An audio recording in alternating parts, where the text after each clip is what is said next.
Yo, Liverpool have just drawn 2-2 with Arsenal at the Emirates, and in this video I'm going to speak about the game, how Arne Slot has embraced elements of Jurgen Klopp's attacking approach, the issue that Darwin Núñez has on the structure of Arne Slot's ideal Liverpool team, Liverpool's biggest problem area, and a little bit about Arsenal's approach after going ahead in big games. I'm just going to say it at the start of the video, that was not an encouraging performance, at least from a Liverpool perspective.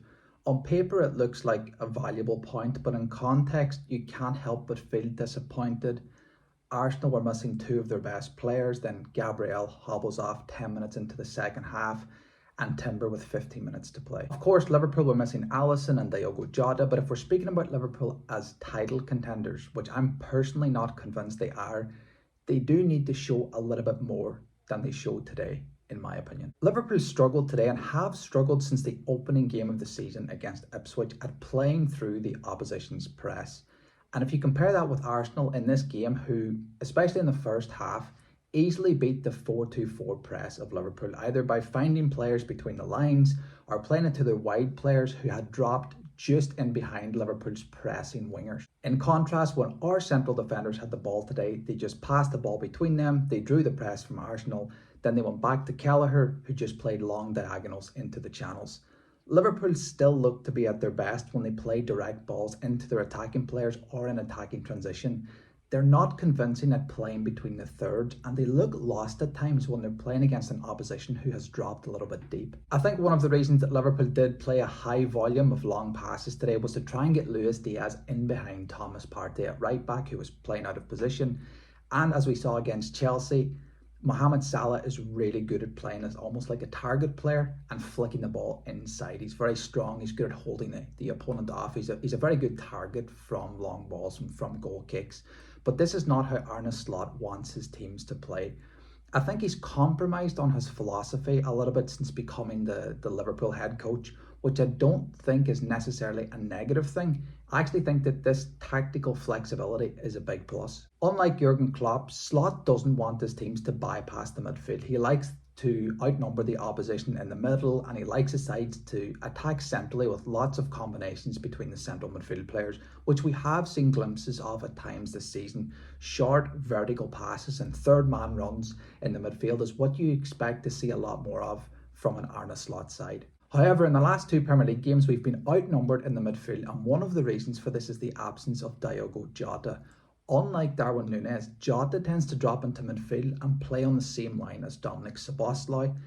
Accommodating a more conventional, albeit hard-working centre forward has unbalanced the side massively. I don't usually like speaking about individual performances, but I have been clamouring for Liverpool to sign a left back for about 18 months now.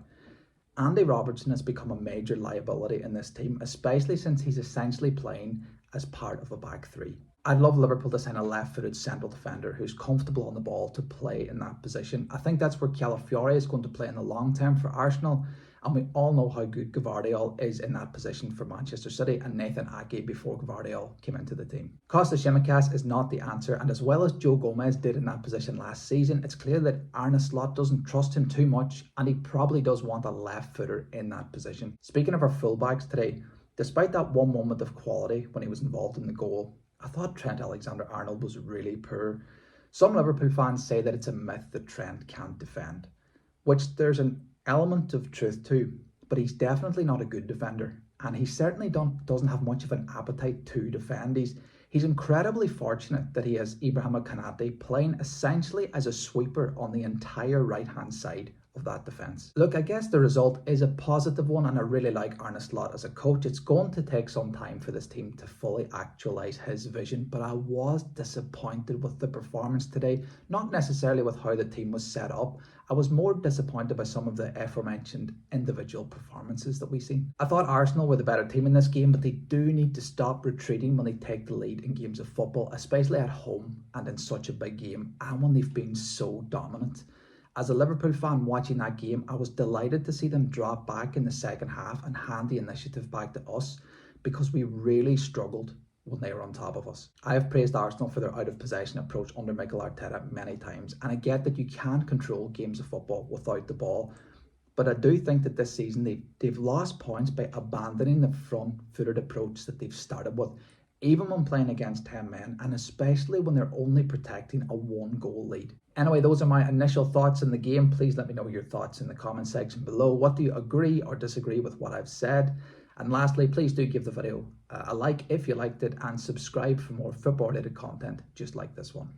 Thanks for watching.